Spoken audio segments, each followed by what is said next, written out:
As many people know who watch this channel on a regular basis, I love a good period drama. And living in London, it's fascinating. I don't know if you find this when you go to anywhere, maybe in the world, and you've seen something that's been used by a film location. Growing up, I absolutely loved Upstairs, Downstairs. Fascinated by Rose and Ruby and Mr. Hudson, Mrs. Bridges. I don't know why I preferred the sort of downstairs people. I mean, there was Lady Marjorie, wasn't there? Loved her, brilliant actress, very beautiful lady actually. And I remember all the storyline with the Titanic and everything. But really what I was fascinated was exactly how they lived. Now their famous address, you know this chums, 165 Eaton Place. And it was filmed literally in location outside. Most of the outside locations were done there in real. And as a kid, I always thought I really want to go and visit there. I thought because you've watched the show for so long, am I daft or what? But you know what I mean? You enjoy stuff like that, don't you? As a time out, as a sort of palate cleanser, whatever they call it. And I was there recently because I was filming for a channel, around that area. And I said to the guy, could we just stop off and have a look here, And I just thought, wow, it's all gone on here, hasn't it? And according to, info that I managed to find out, this really was very, very helpful to the owners at that time of 165 Eaton Place. But it also had a bit of a backfiring sort of thing. Let me explain. Good to see you. Thank you so much for joining me today. I know a lot of people might think, what's he on about? But, think about it in these terms, right? Downton Abbey. Now, that beautiful Highclere Castle is just wonderful, isn't it? And it's done so much for their industry. Basically the people that live in it, run it. They've said, they've brought coachloads of people. People are fascinated. And as Downton's coming back on the big screen this coming September, no doubt there will be an influx once again. Have you been on the Downton tour? I'd love to know. Is it worth it? I've been down there filming for channels, but it's always been very rushed. And you'd like a bigger look round, the sort of thing. But what I found fascinating was talking to somebody recently, as I say, when I was at Eaton Place, which is a marvellous place in London.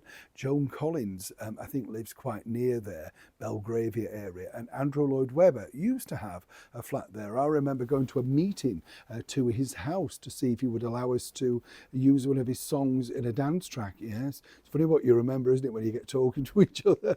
And the thing is, as I said, I just loved Upstairs, Downstairs. But I didn't realise, talking to someone, that there's now, get this right, chums, property agencies. Have you heard of this? Never heard of it. And this is where, if you've got an esteemed property, well, we've all got one, haven't we? Yes, that one bedroom sitting room.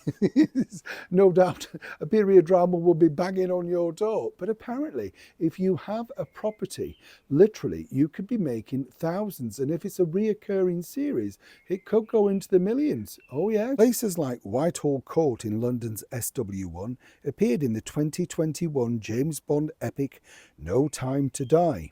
So just to give you an idea, a 6th floor flat, 2-bedroom flat here, is on the market currently for 2.15 million, right?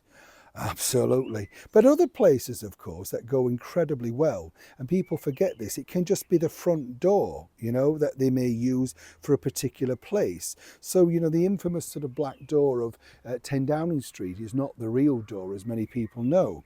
That's used from another address, and that's earned that particular property a lot of money. To give you an idea, a day rate for filming can vary from £500 to 10,000 plus, depending on what you've got to offer. For instance, a fee of £3,400 was recently acquired for a large country estate in Wallingford in Oxfordshire.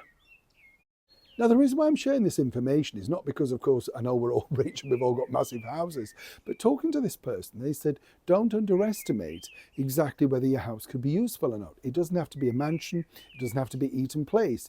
But for instance, if you've acquired a house, or perhaps, you've got a relative who's elderly and sadly passed on, but they haven't, say, decorated, and perhaps it still looks like a 1940s, 50s, or indeed 60s house, this can be equally valuable because, of course, they don't have to put putting the structures and things around it, you know. If it, for instance, still has like the old bath or the old boiler heater, or indeed like 1940s, 50s, 60s wiring, this can be incredibly lucrative. And when you think about it, you know, we talk about cost of living things and stuff like that, but according to this guy, as I say, that I met, who runs a property agency, he said it's big business and it's getting bigger all the time. Because even now, and this is going to make you feel old chums, apparently original 1980s houses are considered vintage. I know, doesn't that make you feel ancient? And this all started, of course, with 165 Eaton Place. Hope you enjoyed. Neil Sean in the very heart of Yorkshire.